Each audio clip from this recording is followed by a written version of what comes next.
Oh. Yep. Seems to be working. Okay, so just send a chat question. Hey, can you guys see us, hear us in our monochromatic glory? Black, slightly overwashed black. I'm in branded wear today. This So. was black when I bought it. Actually, that was black when we bought it. Yes, too. it's been a few cycles now. Alright.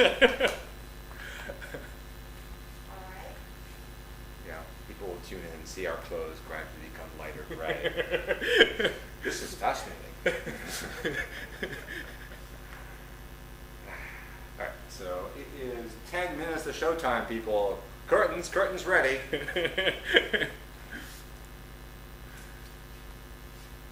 Okay, I see that someone has posted some sort of comment. Someone is commenting. Okay, good. Which is, boy, you guys look stupid. Is the comment here?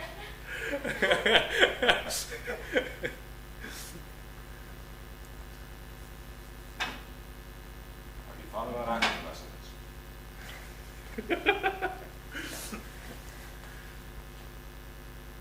James Hoffman's got nothing to worry about. Mm-hmm. They comment here is some sound in the background, I guess. Besides us speaking? Yeah. There is that buzz sound. Buzz sound? Yeah. Oh. Oh no. Okay. That buzz before there's that buzz sound. Well, I don't think that was intentional. There's a buzz sound. Now, let's see what that sounds like on the headphones.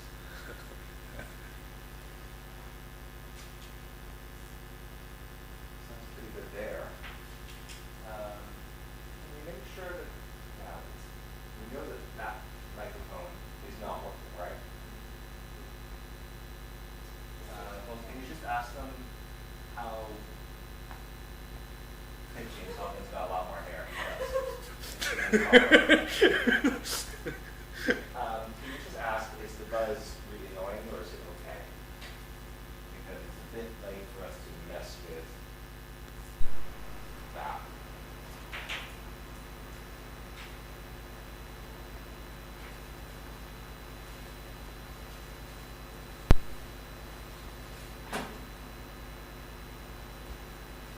You've got it working on your camera.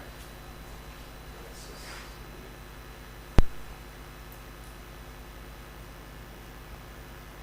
Yeah, Really this- annoying. let's see, there is a bit of hum. Yes, I can hear Oh, I heard that. Yeah, there's 60 hertz hum happening.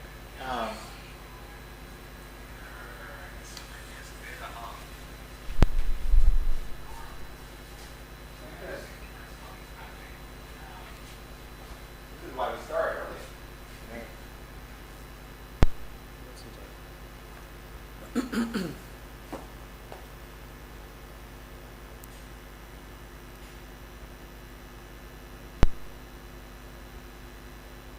So you think it's the first thing? It's possibly this cable. Right here. This cable right here, I think, is what it is.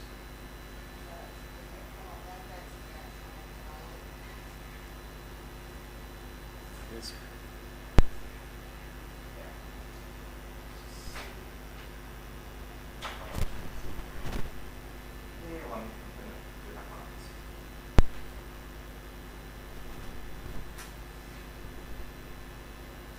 So I think what we need to do is get a better cable from there to here.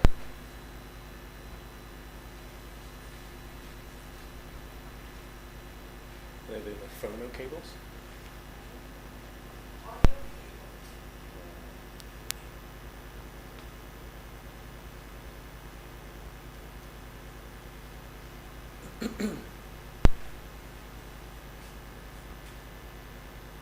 Don't know that we can do it without these, but just want to see if this is what I'm talking about.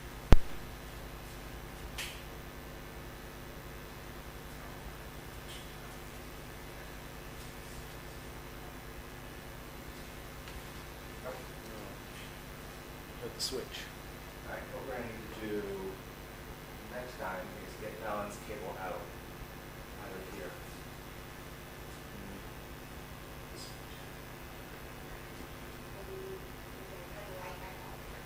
Yeah, I'm definitely going to do my back. Don't worry.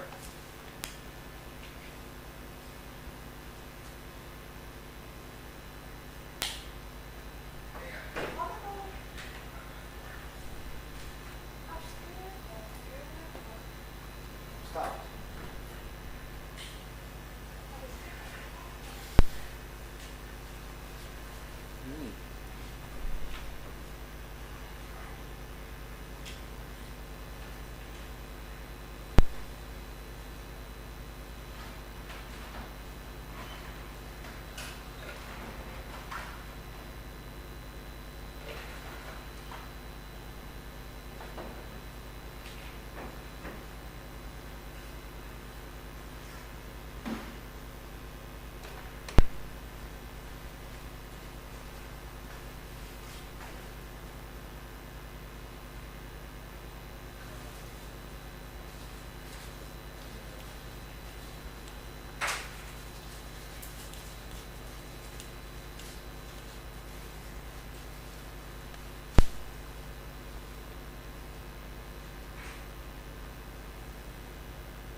Let's see if that's any better when the sound comes back.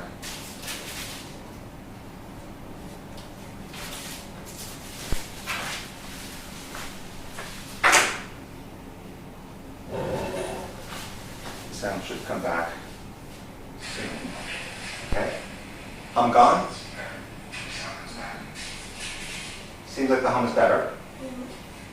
Okay, and I think the level is too high. So I can lower the level here. Say something there? Okay, how are we sounding right now? Do we still have a hiss? Can you hear me clearly? Testing. Okay, and bring the volume up on that.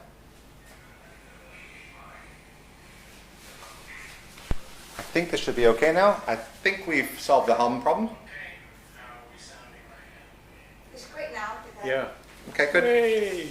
I will mute, just mute the. Yeah, well, that's how we solve that problem. So what's funny is Bugs is always giving me grief for having so many cables. Shout out to you, Bugs. One of the extra cables we had, just lying around, solved the problem at the last minute. Didn't have to order it. So good to have millions of cables here.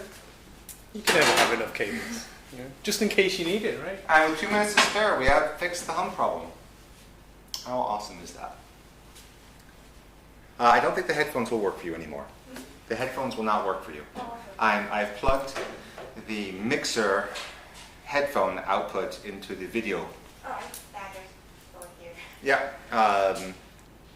Yeah, so you have to just listen to this. Do you want to read the review, the comment directly on your phone because there are tons of small comments. Great. Just what I want to do is read criticism as I'm trying to attempt to act.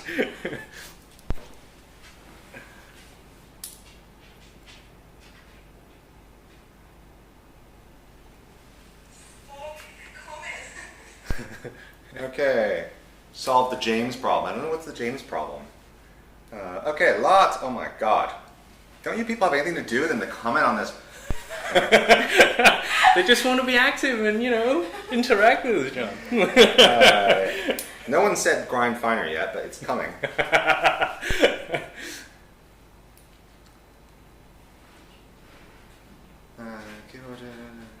Better. It's great now. No buzz. Sounds good. No buzzing. You have a feedback issue. A feedback issue? Oh, that's because we turned off the mic. The feedback, it should be all fixed now.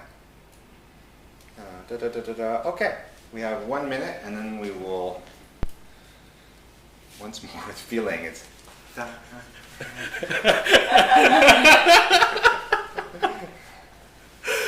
because everything has more feeling if you use jazz hands, right? Jazz hands, jazz hands.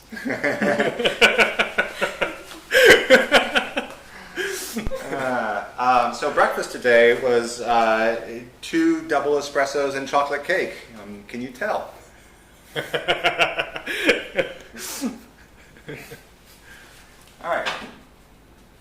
All right, it's showtime, folks, and this is our very first Dialing In Decently podcast. I'm trying to figure out which camera to look at. That one there, that's the camera I'm looking at. And we are going to be featuring different beans each week. I was in London 10 days ago and stopped by Square Mile Coffee Roasters. I bought 3 beans, and Dama was one of them. And this was supposed to be, we're going to dial in, never having opened this bag, never having tried, and this guy here cheated. So unbeknownst to me, he mail ordered the beans so that he'd be all prepared. Unfortunately, I spotted the beans in his office. So thankfully, though, he's only tried some things. Downside is, I don't know, 200 grams or so. Yeah. But that's probably fine because this is not going to be the most efficient podcast. We're going to keep this to an hour. All the podcasts will be no more than an hour is the idea. So the concept behind Dialing In Decently is we're here to help you answer any questions about coffee, about using the Decent or levers or any other kind of espresso machine, just coffee questions. We're also, because typically people are too shy to ask questions, going to set for ourselves the task of dialing in beans. The reason we're doing this is that previous to this machine, the number of things you could do to dial in a coffee was kind of limited, right? You could use a different grinder, you could go finer, coarser, and change your dose, change your basket, change your water temperature. Yep. Anything else? Maybe put some magic salt on there to make Yeah, it taste some better. salt. You know, it could be anything. Salt, yeah. that's not a bad thing. And with this, now we've got a different approach. The other thing with the old way of doing things is that you didn't really know. So you might set your boiler-based machine to, say, 96 Celsius, and it doesn't taste good, so you bring it down to 88, and now it still doesn't taste good, and not know that actually all the while you were at 70, because the machine doesn't have a thermometer showing you what the actual temperature is. So we've got this, and it's giving us a bunch of sensors, but so what? What do we do with those sensors? And just to be really straightforward, we don't yet know what to do. We don't know, oh, it tastes like this, you should grind finer, or do this, or do that. We know what's bad, but knowing what's good, that's the cutting edge. Yeah, it's, taste is very subjective sometimes. What I may taste good, you may not, like in general, but, you may understand in your mind whether you like something or not. Mm-hmm. And I think that's where we generally try and guide you, guide by your taste. Mm-hmm. And if you feel you need to make a change, then make a change from there. And that's just part of the journey. Finding what you like, the different styles, and how you can get there ultimately. Yeah. My understanding is Paul's already got a recipe that he likes. I'm going to let him make a shot. I haven't had coffee since 10 a.m., so I could taste a bit without turning too manic. And then I'm going to ask him some questions like, why that? What if we change something? And also our tastes are real different. Like, I only drink espresso. I don't do pour over at all. I don't mind light roast. I just don't like acidity. And whereas Paul comes from the specialty coffee world and is more pour over, I think, before you got to espresso. Yeah, that's certainly true. And why was I doing pour over a lot more as opposed to espresso is I was discovering light roast, and it was almost like, pouring money down the drain if you put it through an espresso machine previously. And that's why a lot of people did hold on to the V60 sort of hand pour over styles. But when we come to the platform of the D1 and you're able to unlock those hidden flavors that were previously untasted in espresso, it just makes that whole side of espresso a lot more appealing and rewarding, actually, because the flavors you just never tasted before in espresso. So So you were going to do, I think the default recipe was 15 grams, is that right? Yes, okay. yes. So why don't I pour you out 15 grams? Sure. I'll do the legwork. Yep. Can you, while I'm doing that, explain why did you end up with the default recipe? I thought that was like the noob recipe. Yeah. Originally, when I to give you a bit of backstory on the beans that I bought, I actually bought these beans when I first heard about the Il Grafone blend, and I put it in order at that time. And I didn't actually know we were going to do this series. It was actually by chance that I had it in. But I was obviously quite keen on tasting the flavors, so I immediately opened the Dama first. It's actually, the region is the Tirazu region, and was probably one of the first regions that I really got excited about. It's one of the regions that, 10 years ago was very standout in terms of the flavor profile it gave and the aromas it gave off. And I was very intrigued by that, so I was very excited in getting this bean. And one of my goals was to sort of recreate the style of the origin that I'm used to tasting. But also in trying to do that, I was trying to achieve something on the D1 that was much more balanced in terms of the acidity and the flavors that you get out of it. So I did try a few profiles, including Default, and a profile that I specifically tuned myself and has become my sort of daily driver profile. But I just found that the Default profile had much more flavor involved, and was a better cut. So that's better than the one you tweaked? Yes, better than the one I tweaked. The one I tweaked was more for a darker roasted bean, and this El Dama is quite light, but is showing in the recipes that I'm using. And you can't see it here. Harris is taking photos of us, like we're models, and I'll show that to the camera when she switches the camera. You can't actually see that right now. We're going to start with the large flat burr P100 grinder, and why don't we make a shot with this and make a shot with this, and then talk about what the difference is. And are they both dialed in, you think?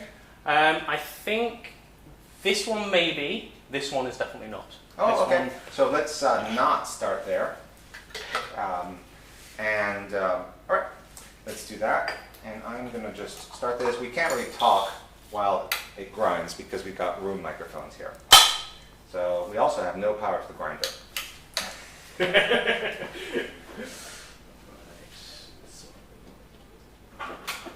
That's better.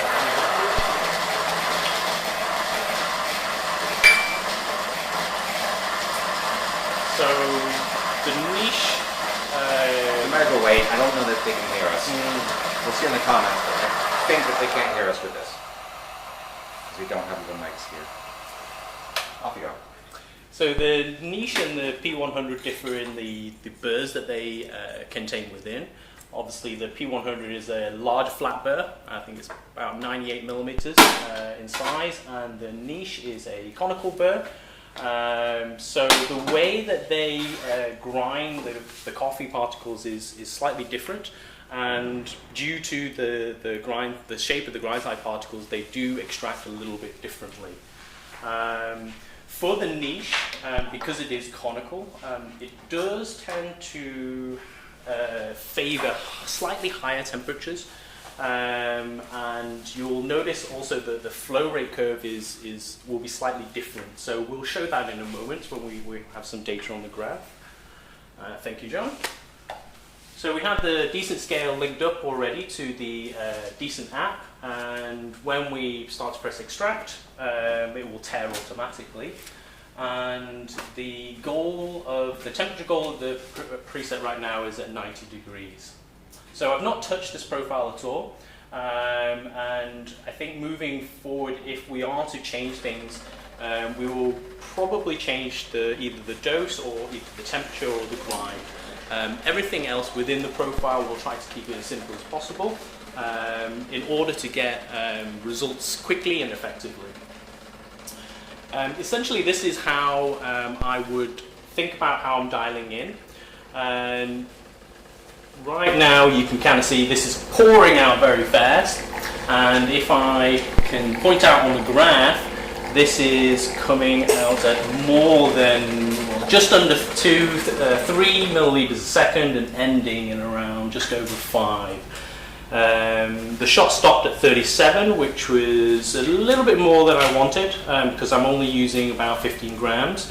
So I was aiming for a 2-to-1 ratio, but I got slightly a little bit too much, but that's okay because I think this will need to grind finer, John. So we've actually said it in this. All right, I'm going to let you grind just the grind. So okay, sure.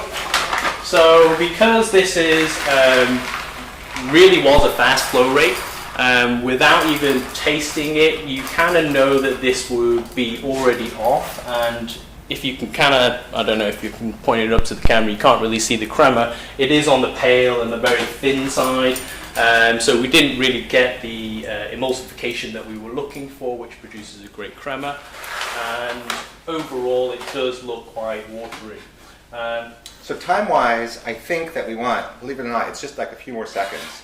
Just, this was 26 seconds total. Yep. If you were 28, 29, it probably would have been fine. This smells okay.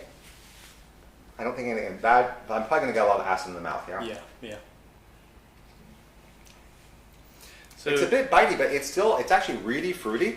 And I would say it's still quite enjoyable. If I diluted this, I'd probably be fine with the acidity. Yes. A little personal confession here. I rarely drink espresso straight. 2 reasons. One, it's too hot. And then secondly, the concentration, the TDS, is so much that it just blows out my mouth. It's like eating, 72% chocolate straight. You can eat it, but if you have 2 or 3 pieces, you won't be able to taste anything. So I always add typically twice as much water, cold water, as the volume of espresso. So I'd add 70 mils to this and end up at about 100. I was always kind of embarrassed about this. And then I was talking to Scott Rayo about it, and he said, absolutely, that is the case. He always waters down his espresso in order to taste it. Also, this myth that espresso is bitter if you let it cool down, it's a myth. The espresso was bitter. You just couldn't taste it because it was hot. As the espresso cools down, you can taste more, and then that unpleasant flavor comes out. So the studies on taste are that you can increase the amount of taste you can sense, how much you can taste, down to 30 Celsius. Below 30 Celsius, cooler doesn't give you more flavor. And was it Gwilym Davies, I think, who quite famously would just let the espresso sit there until it was cold, and then it was like, oh, what are you doing, Gwilym? And I think he was pushing that idea. Yeah. It's actually quite interesting because whether you say that is, I used to be quite macho about it. It's like, oh, I'm not putting water in my espresso.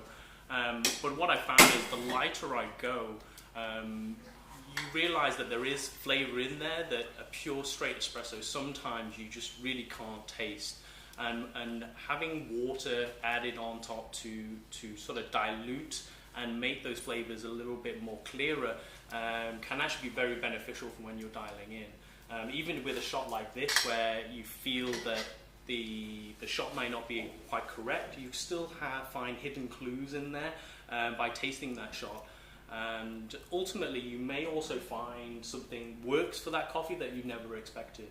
And so I always say to people, even if you don't believe it's going to taste good, just have a little taste, just in case that you may find that sweet spot that maybe that bar or that time may have been correct.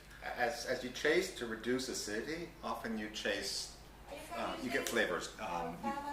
Sorry. As sometimes when you're chasing to remove the acidity, you find that you're also removing some of the interesting fruity flavors. Yes. And it ends up being muted. What was that, Harris? Someone is asking, are you guys using the Dama? Yep. Yes. Okay, so it should be auto-focusing, so that should work. Yay! Dama. So I don't know if you've adjusted the grinder yet? Nope. Okay, so adjust the grinders. So we did actually reach up to pressure, which is a good sign. And having used the niche before, I've got a rough idea of where I'm going.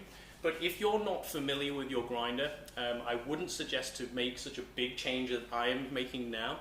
The only reason I'm making such a big change is because I'm more familiar with it. So a big change for me would be on the niche, anywhere more than 1.5, 2 notches. And why would I recommend not to make massive changes from the start is because if you don't get used to and experiencing what that 1 notch change will be, you will never have a benchmark of what that change you are making.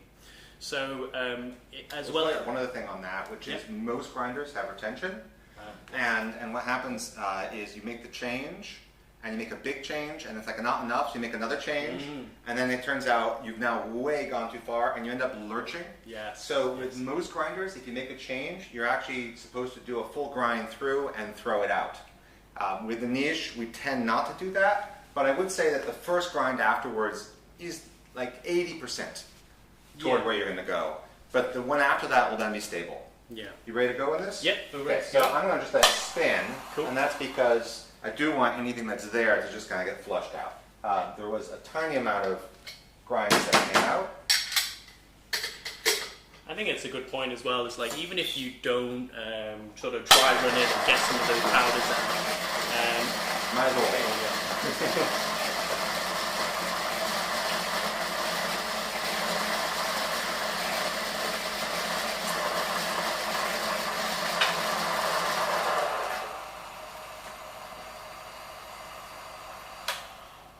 so as I was saying, even if you're not dry running the grinder to dose out any remaining retention that you may have in there, or you're not purging and putting a few beans through to do the same thing, it's kind of what I would describe as a slightly confused grind setting, in that you have previous grounds that are still stuck in there that can affect, and as John described it, you're chasing the grind, either maybe going too fine or too coarse, depending on what is retained in your grinder.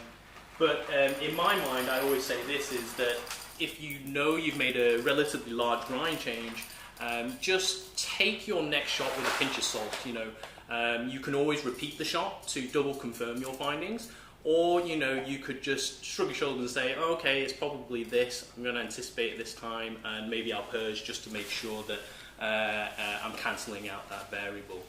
And funny though, you made a pun, which is a pinch of salt. That is one of the ways that you can reduce unpleasant flavors in coffee, is a pinch of salt. Okay, so I'm going to rerun this shot, and hopefully we will obviously still reach up to pressure, but we should see the flow rate, which is the blue curve, dip down more before it bottoms out and rises up. So hopefully we should see anywhere above 1 ml a second to around 1.5 as pressure is rising. And I will point out this data that we should be managing when using the default profile. So we can kind of see already that the flow rate has significantly slowed down, and it has just popped up to around 2 ml a second before it is starting to slowly rise up. And the last shot wasn't too bad, so we'll let it run up to 36, and we'll taste again to see how that changed things. But as we're leaving that to cool, if we can focus back onto the graph, as the pressure is rising, so as the green bar is rising up to 9 bars, we will see the flow rate drop down and bottom out. Okay, so this where the flow rate is dipped and bottomed out is where I want to put your focus, and this is what I call the exiting pressure during as pressure rises. And what I found with using this profile is, if we manage the variable of the flow rate when pressure rises, most of the rest of the extraction will follow on. So as a baseline, as a consensus, we understand that roast level is dependent on the flow rate we use to extract, and that gives us the ability to extract different flavors. And that ties in very well to dark, medium, and light. So if we just keep it simple into those 3 categories and have in our mind that dark roast, you can have that flow rate being anywhere between 0.5 all the way up to 1. Medium, we could have that anywhere between 0.8 all the way up to 1.5, and then lighter roast 1.5 and above. So these are the data points that I would manage on this profile, and would get you guys to start familiarizing yourselves and getting your eyes to look at the chart for that detail. And you will find that just by repetition of managing that, you will find the rest of your extraction will follow on. So I've just seen John's tasted this. So how is that compared to the last shot, John? So first thing is, I tend not to be a guy who likes light roast that much because of the high acidity. I tend to be an espresso guy who likes body and not thinness. And I'm kind of really negative to things like baked, which is that wet cardboard flavor. There's nothing negative going on with this bean right now. So I actually went, because there was no defect, and I'd say like 80% of light roast beans have a defect where you just smell it and you go, wet cardboard, or mushrooms, or beef, or tomatoes, or something that shouldn't be there. Also, I think because this ran pretty quickly, it's not super sludgy. It's actually, we use this term clarity, which for me is like it's not muddy, it's not like a heavy kind of thing. It's this very clear drink that's not coating the tongue. There's a little bit of acidity, but it's really pleasant. So I'm not like, oh God, I need to water this down.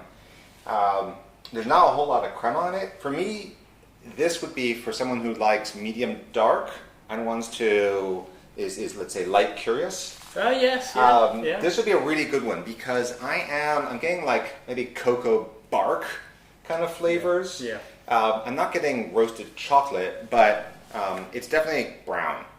Yeah. I've had some interesting flavors of like really sort of heavy sweet flavors like licorice, which I really didn't expect from this sort of roast, but it was really enjoyable to say the least. Like just the aftertaste kept developing, and I really didn't expect that. So, and for you to say, it's that sort of medium to medium dark sort of person, I really would agree with that because it has those sort of heavy, quite rich flavors that you would expect from a roast like that, but it also has the delicacies of a light roast too in terms of the fruit and subtleties there. So just a few points. Harris, could you put the tablet on screen? So there's some things I just want to show on this. One is you can see the pressure line is off the top. So if you tap on the right-hand side, you can zoom in and out. I've zoomed in, but that pressure is off the top. And you can, if you tap on the left side, bottom left, you can change the y-axis scale, like so. Okay. So now I've changed the scale so I can see the pressure line.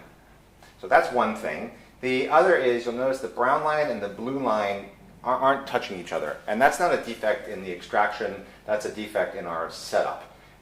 When you get a Bluetooth scale from us, you should do what's called flow calibration, and we forgot to. So what that's showing me is like a 10-20% difference between what the scale's saying and the decent saying. So next time we have a shoot, I'm going to make sure that we've calibrated so the brown and the blue line are touching each other. So just to understand that. That's all I wanted to say in terms of the decent and the charts. Yep. People say that they can hear us while we're grinding, so no need to pause. Excellent. Okay. And I've increased the volume too, so hopefully the volume of the audio is better now. Thank you for the person who said the gain went down too much. Yes? Is it okay to use third wave water in a machine? I'm interested in both the filter and espresso version. I'm not going to touch that. So the question is it okay to use third wave water? That's, I would say, its own topic, which is a water topic. Of course it's okay, right? It's fine. The big issue we've had with third wave water has been that the recipe had calcium in it.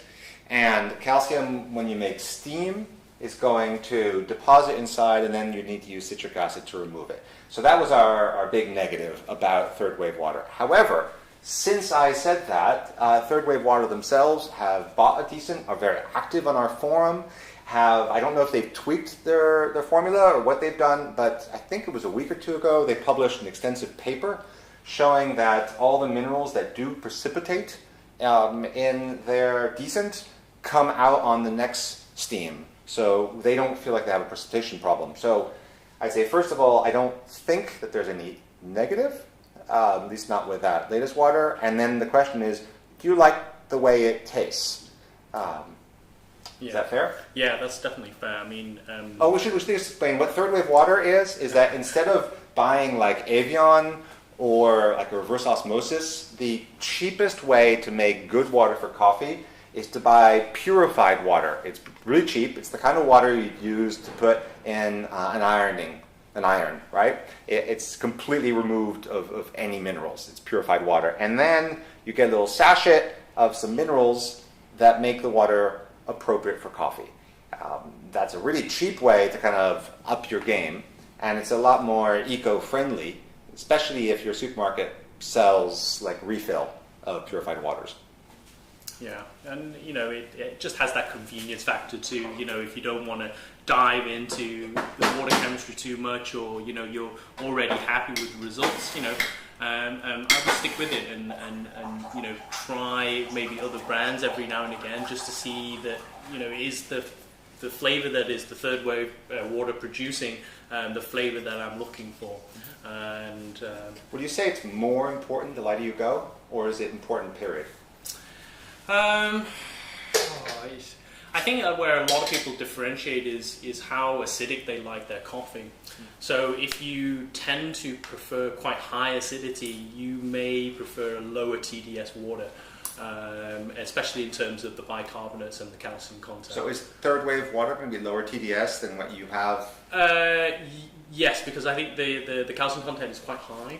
So actually it almost produces like a neutralizing buffer for the acid. So you get drinks that are a lot more balanced in terms of acidity. But if you are a person that looks for that acidity, you will find it very difficult to achieve that level of acidity that you're looking for. Okay. Can you cheat and put twice as much third wave powder, or half as much? Yes, you could cheat and do half as much. But you just have to ensure that you are weighing out your what you're mixing in, so you're consistently creating the same water after batch to batch. So that would be where I would have a look into when I'm creating my water, am I affecting the way my coffee is tasting due to what I'm putting in my water again? So you don't want to create an extra problem with another problem, right? So that tasted really quite good. Yeah. I wouldn't really play with that. I'm kind of surprised that this recipe works. So this is basically very similar to a lever shot, but with a more gentle pre-infusion. The pre-infusion was 4 milliliters per second, whereas a lever would tend to slam the shot with water at the start, but then a gentle rise and gentle decline. So that's the main difference. Especially with lighter roasts, a more gentle pre-infusion tends to be recommended because those lighter roasts tend to fall apart and channel. So being kind to your coffee puck at the start of the coffee is generally going to make it not fall apart. And the way you can see falling apart is this blue line really accelerating. And here you can see the blue line kind of taming. It accelerates and then it stops accelerating. So that the puck didn't fall apart. And generally you want to extract your espresso like 1 second before it falls apart, if you can see into the future. I wouldn't mind trying the same shot with the P100, but first we've got a question. What is the block weight multiplier on the machine? What is the multiplier? Let's see what it is set to. So I'm going to calibrate here. The flow is 0.96, which is just wrong. I don't know who set this. Generally at 230 volts, it should be 1.0. But we're somewhere between 220 and 240. It just depends on time of year and where your power is. So I'm not going to mess with that in the middle of a demo and see if it gets better. But that will get better off camera. And then next time we have one of these, I'll explain what we did to calibrate. But what he's asking is, or she's asking, is this flow multiplier. It's typically between like 0.9 and 1.2, and that's saying like how off is the voltage from what we thought was normal. So normal is 230 volts. As it goes up or down, that multiplier is going to be different because the voltage makes the pumps go faster or slower. That's why we have the calibration. So you said you thought the P100 was not dialed in. Yeah. Do you think it needs to be finer or coarser? I think it will need to be slightly finer. Okay, I will let you do the honors then. Sure. And what I'm going to do with this one is I am going to put some beans through it because this is not as quick to throw stuff out. Okay, so I'm going to put some in my hand here and just let it flow out. And then probably, I'm not going to do much because we don't have a ton of these beans. And there's another question. Does plastic affect the taste of coffee? Does plastic? Yes. Plastic in what sense? Plastic cup, I guess. Oh, in terms of the vessel, I mean, I'm sure everyone's used or drank from a paper cup with a hot drink inside, and that heat, more often than not, you can smell the paper or the lining inside the paper. So with plastics, they are, I would say, more stable compared to a paper cup. Depending on the type of plastic vessel you are using, there are obviously different grades of plastics. I believe HDPE2 is probably the one that is most safe. I think you're out of your comfort zone. Yes, I'm a little bit out of my comfort zone, but it's if it's for a paper cup, for sure. Plastic. I'm going to qualify that because it really depends on the plastic. Because Matt Perger made his cupping bowls out of plastic, and he went through a whole lot of plastics to find the one that was the most neutral. Right. And those are, I don't know if he's the standard. I don't know if he achieved world domination with his cups, but a lot of people use his stackable plastic cups. They look kind of like spaceships. Okay, cool. For tasting, and also they insulate you from the heat, which is very nice. Yes, yeah. So I wouldn't say there's any problem with plastic. It depends what the plastic is. Yeah. So actually, let's see. Can we show that? Yeah, we can. You can sort of see the grounds, and you can, I don't know if you saw it just went flop. These are really beautiful, fluffy grounds. So a call out to Lagom because this P100 is really hard to get. So we're super happy to have one. We did a swap with them, so we did pay for it in an espresso machine, and it is one of the top grinders out there. And the list of really amazing coffee grinders is really, really small, and this is among them. Yeah, I'd have to agree with that. It's the quality coming out of the P100 is it's just the flavour that gets out and the clarity involved is great.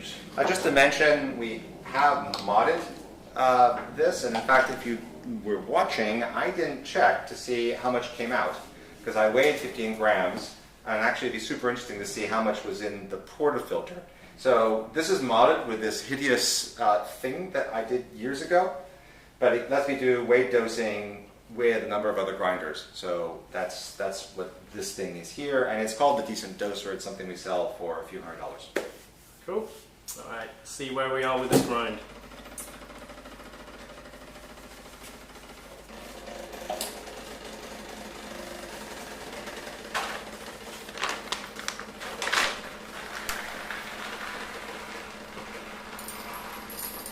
I still always love this mirror here, John. That was something we just got lucky with, unlike me with pouring beans. Okay, so this came out not too bad, John, but we've got a very sharp increase in our flow, which is quite typical of the P100 in that the mid to late end of the extractions do tend to really pick up speed, and this is just due to... So I want to talk about that. So generally people will talk about a grinder like the Niche as being better for medium and darker roasts, and a grinder like this as being better for lighter roasts. And the reason is that this grinder will make fewer fines. So what that means is the particles will be more or less the same size. This grinder will make particles more or less the same size, but a bunch of very small particles. The very small particles are called fines, and they help the puck stay together, but they also end up in your drink, and it's a bit silty. And it adds muddiness, lack of clarity. However, it really adds a lot of puck integrity. So that's why the niche is the grinder that we recommend virtually everybody buy, because you're going to easily make quite good espressos with it, because those fines are going to keep your puck together. When the puck falls apart, you have rapidly increasing flow rate, a lot of sourness, it's not fun, and you get really frustrated. So buying a super expensive grinder means you're going to probably have less fun initially. Okay? And it's absolutely the case that the niche is just bang on consistent. Every shot looks pretty much the same. And I'm not criticizing the Lagom. Every large burr grinder I've ever used, large flat, has variability. The pucks are much more likely to fall apart. We'll talk in a second, because I am actually curious to do an allongé with this. Because the allongé is how I cheat to get around this problem with espresso. So this is the one we just made, huh? Yes, that's right. Would you agree with what I just said on about beans? Totally, totally. And like having used large flat burrs previously in my career, I find the P100, due to its burr geometry, a little bit more forgiving. And you know, if anyone's ever used light roast with an EK on an espresso machine, they'll know what I'm referring to.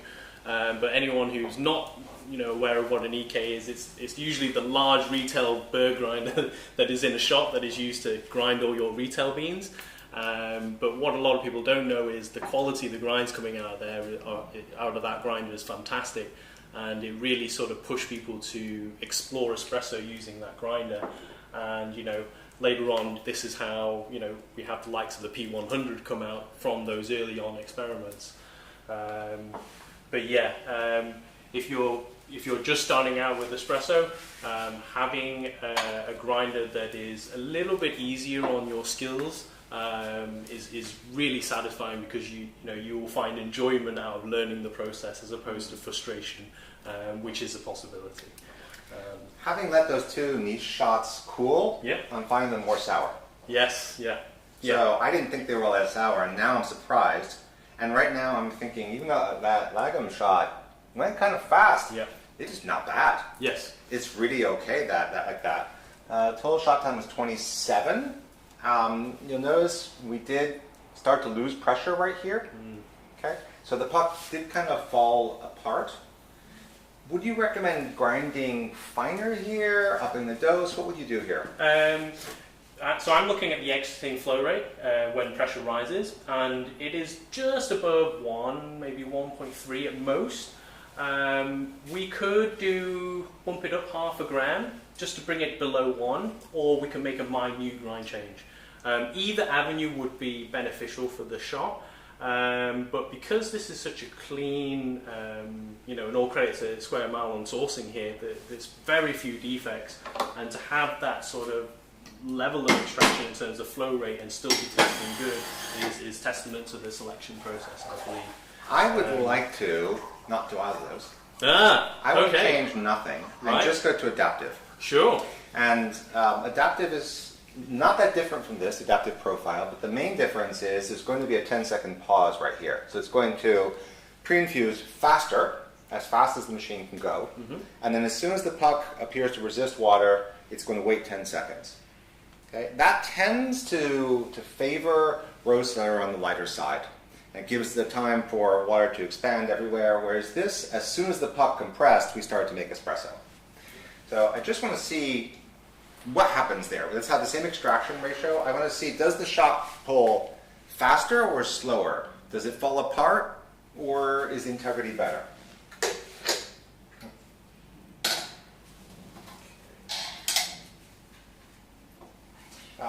With all these grinders, especially the large ones, if I have the option to turn them on before I put the beans in, I always do. Because a couple things. One is, when there are beans on the burrs, you need more torque to get it started, so it's kinder on the motor. But the other is that when it's starting up, it's grinding quite coarsely as it's revving up. Whereas grinding now, once it's already spinning, is going to help. And I actually think that's one of the reasons the EK shots are often quite good, because everyone pours the beans in once the burrs are at full speed, and also they don't stop. So if you have, for example, a grinder with a hopper, there's two problems with it. It starts with beans in the burrs, and it stops with beans in the burrs. There's also we're not going to name them professional grinder, that in order to get weight dosing to work, slows down at the end in order to slow the grinding down, which is going to change the grind quality. Yeah. Do we have any questions? Can we do a flow calibration now? Flow calibration? Flow calibration now? No, we're not going to do a flow calibration in the middle of the demo. That's numbingly boring, and it's also only something the decent people would want to see. If what we can do, we have a video studio now, is make a video where we flow calibrate. So why don't we do that? Yeah. We'll take this machine that's currently not calibrated, we'll do the flow calibration with all this beautiful multi-camera magic. And you can see, and then those of you who are interested in how flow calibration works can watch that video. And those of you who are not can skip. So one of the things I really like about doing this is the lagom. The only thing I don't really like about it is it has a fork here, which doesn't really center the portafilter, and also you have to hold it, and if you don't hold it, the portafilter falls out. By using a portafilter stand, this has been located, and I think, let's see, you might be able to see how I'm going to rotate here. You can see that mound is perfectly centered. Right, so that's really going to help you avoid a side extraction, is having the grind be perfectly centered to start with, so that when I do a little bit of puck prep here, I just basically take that mound and smooth it around. So little cell for this or something else that you do, but that's also why we've got a portafilter stand here, is all these are set up so the portafilter sits in the place where the grind mound is centered.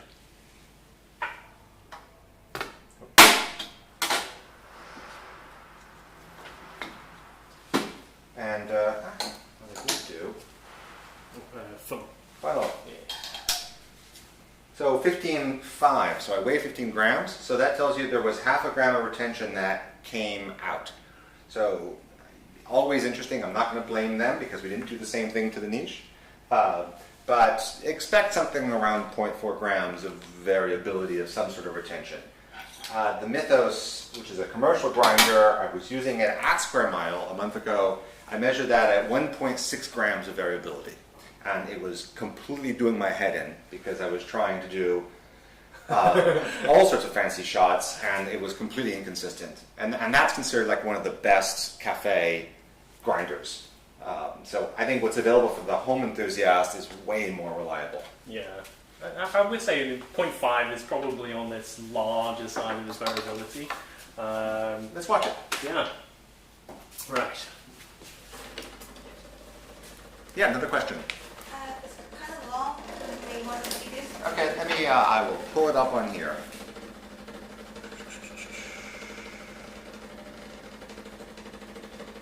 All right. We'd like to see us dial in the turbo balloon or extractamundo. I don't think I am competent. Have you used either of those? I've used turbo, but not turbo bloom. Okay, so we'll have to play with that, and I'm happy to have one of these episodes be on some of those. But so that's that plastic. Let's see, is this a paradox? I know darker roasts are more soluble than light roasts, so wouldn't a higher flow rate? Mark Palmos with a very complicated question. I know darker roasts are more soluble than light roasts, so wouldn't a higher flow rate on a light roast cause more acidity? Surely we'd want to de-emphasize the acidity. Yes and no. So we kind of need to differentiate, that the acidity will always be extracted. It's just how much you can balance that acidity with the sweetness that you will draw out afterwards. So rather than thinking that, I've created an acidic shot, we should be thinking more along the lines of, this shot is very acidic, can I draw out more sweetness? And with a higher flow rate, we are able to draw out more of those solubles, including sweetness, to be able to balance out those really harsh sort of acidic notes. So that's kind of why it makes sense to have a higher flow rate with the lighter roast as opposed to a lower flow rate that is more accustomed to the dark roast. So yeah, I hope that answers your question. So there's a question, I apologize, I'm going to butcher your name, Sinuhe Valtari. He says there's an issue with our stand for the niche 0 with a double-stouted portafilter. If you use a tall funnel, it doesn't work right. No, it doesn't work right. And on the webpage, it says don't do that. So the reason we make a short and a tall is because the tall portafilter stand with a tall funnel doesn't fit on the niche. That's why we make the short funnel. So if you want to use a double-spouted portafilter here, you need to use the short funnel. If you want to use the tall funnel, you need to use a bottomless portafilter. There's a note, it's technical. It seems that P100 might interfere, cause some video dropouts. We'll take a look at that. That'll be interesting if that is the case. We'll have to figure that out. I want to talk, the question is really good about increasing the flow rate with the grind, about bitterness, and the person writing it was saying when they grind finer they get more bitter. And the general theory about espresso and roast and solubility is I think what's going on there. And specifically solubility is how easily are the materials in the coffee extracted by water. More soluble means easier extracted by water. What that means is if you go to a lighter roast, you're going to have to give the beans more water. Now that means either a longer pre-infusion, so more water contact time, or faster flow, one or the other. That's how you deal with the reduced solubility of light roasts. With the darker roasts, the increased roasting process, the darkness of it, makes them more soluble. The material comes out easier in water. And in that case, if you have really fast water flow, it doesn't taste great, you don't get much body. You can grind finer, slow it down. You don't need the long pre-infusion. And that's the approach there. So generally, as you go lighter, you need either longer pre-infusion or faster flow. That's why the two best profiles for light roasts are either an allongé, which is a very fast flow rate in a short time, or something like blooming or the variants of blooming, which have a very long pre-infusion time, letting that the beans have a lot of water contact time. And then the opposite, which is medium and dark roast. Frankly, the lever approach just nailed it. Fairly fine, fairly fast shots, 25, 28 seconds, fairly thick coming out as well. All right. Tell me how that turned out. What's going on here? So we actually saw a very similar curve with the previous profile we were using, which was default. Now, what we can see is the flow rate curve is quite similar in terms of the steepness, but where we see a differences in the last portion of the shot, which in the previous default shot was still on the incline, but on this profile we are getting a plateau of both the volume in cup and the flow rate, which tells us that obviously you can see that the pressure dropped so that the amount of solubles and that we're drawing out is limited, and that will obviously affect the flow rate to become flat and linear. So we can kind of see and confirm on the graph that the profile was helping in the way it was programmed to do, and where we wanted to improve was on the tail end in trying to sort of control that ending flow rate in order to hopefully as well at the same time to control the level or the occurrence of channeling. There's a couple of things going on here that I don't think you saw. Right. So the thing about adaptive is that it will adapt the peak pressure to what the puck can do. Okay. And here the peak pressure went to 8 bar, whereas the default profile is going to 9. All right, so that's something to note is it just said this puck can't go to 9. The reason it can't go to 9 is because this pressure rose up and then it timed out. It gives it 6 seconds to rise in pressure, after which it says we're not going more. And you can see as it rose, it then held it at that level, and then there was a decrease, so we went down. Okay, I want you to smell it first of all, because it's strikingly different. Smell it. Yes. And that's the previous one. So on the one hand, we could have done a default shot at 8 bar, and that would be interesting to compare with this now that we see Adaptive has decided 8 bar is what this puck needs. Yeah, so the aroma is this one's more starchy, and this one definitely has more sort of red fruits inside somewhere. So even in the aromas, they're vastly different, which is quite surprising because the flow rate coming out was very similar. So that is to do with the bar's pressure that this profile was exerting for this puck. It could be also the fact that there's a bit longer pre-infusion. That's a possibility. Now, it's not really fair right now because this is colder than this, and right now the newer one is tasting less sour to me. But that may change when it cools, so I could be fooling myself.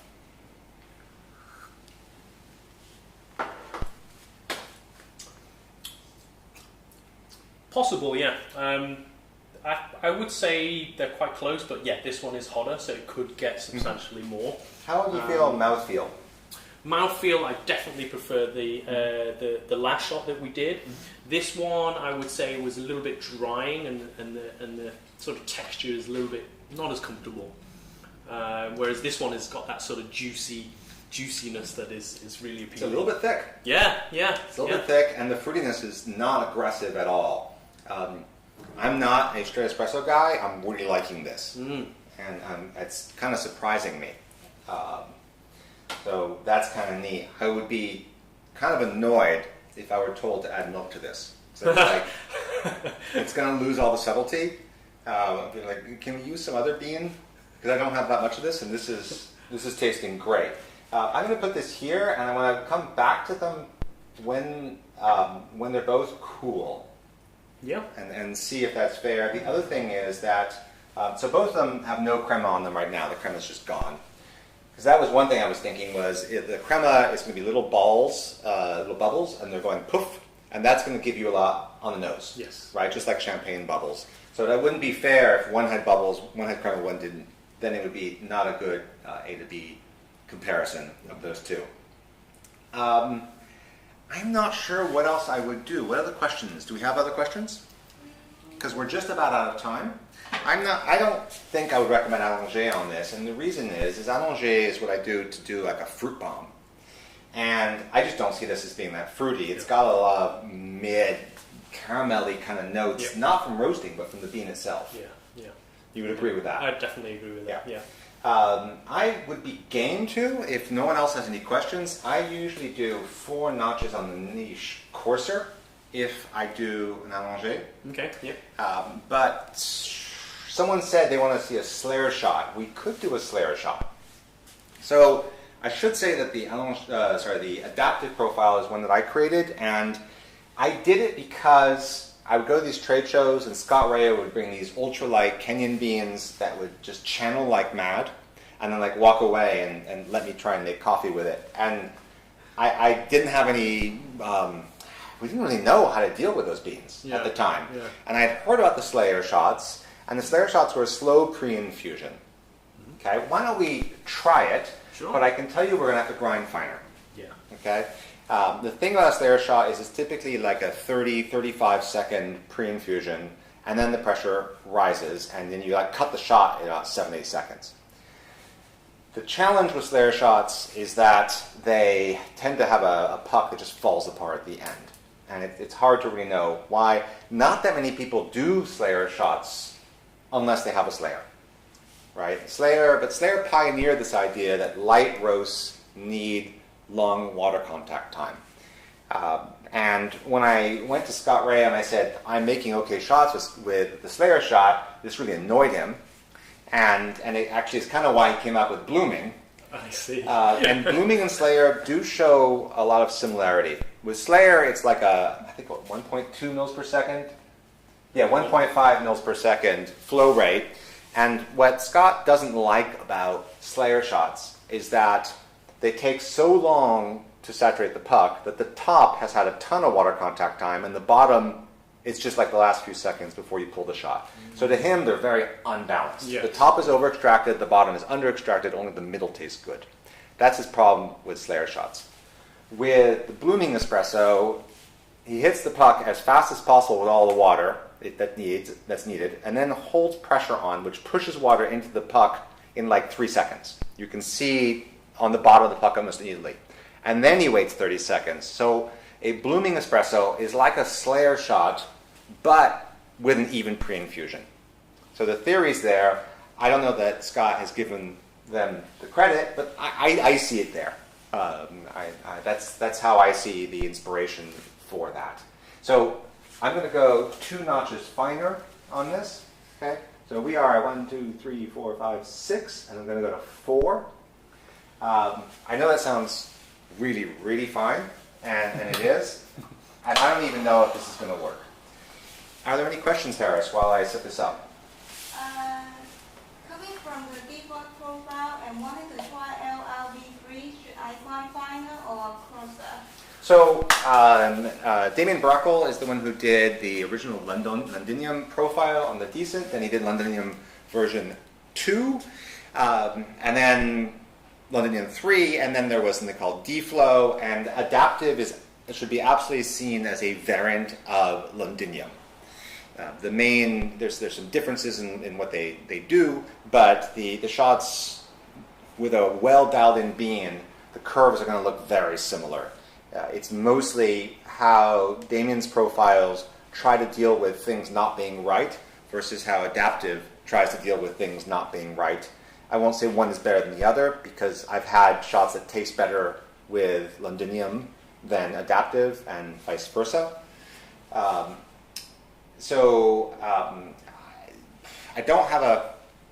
don't have anything to say on Londinium to say grind fine or not. 28 seconds for me is like perfect Londinium. Yeah. So 15 to 18 grams. Would you say anything else there? From my experience, if I'm going from an 8 or 9 bar profile and going to a Londinium, I'm making very minute changes finer, and that's all. And that's like if it's on a niche, it'll be maybe half notch at most 1 notch. So even if you are making a change, just expect that it won't be too much of a change from what you were using previously.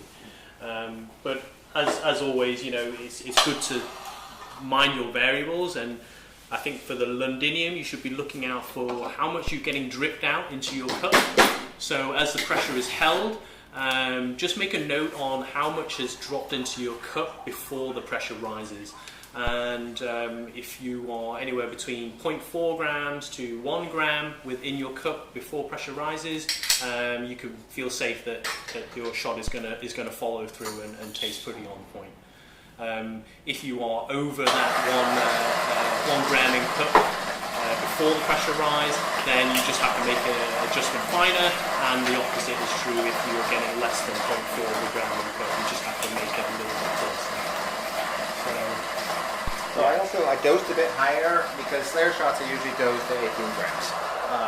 Most cafes are using higher doses than we are. Usually 18, 19 grams, even 20 is common what you're going to see in cafes. You're also going to see them have less extreme ratios. So like a 1-2, 1-5. In other words, if you put 20 grams in, 1.5 would be 30 grams out.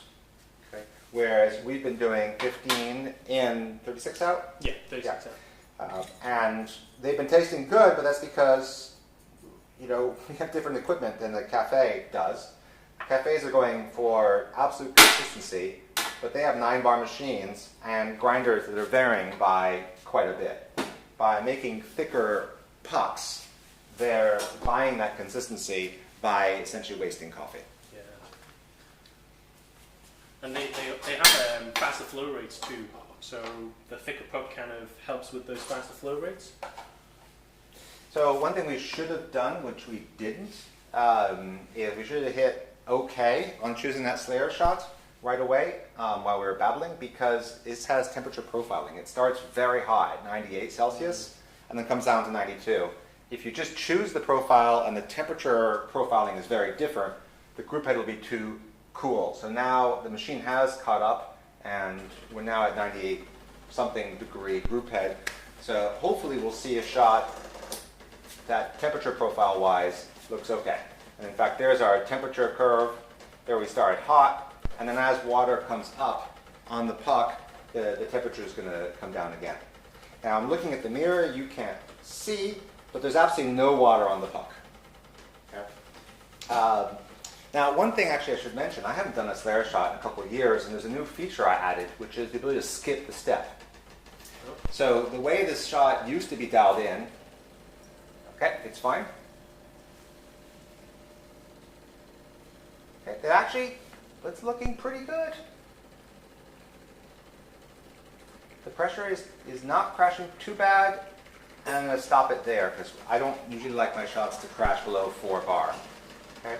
And what you can see here, this is sort of typical of Slayer shots, is that the pressure crashes really quickly with a constant flow rate, and that's because the puck is so fully saturated that it gives up its coffee material extremely quickly.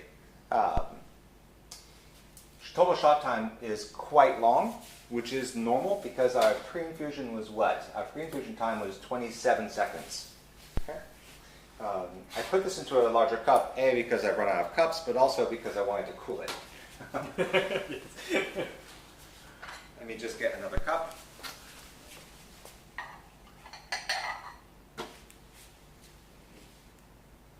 It smells a little bit bitey. Yeah. That's really acidic.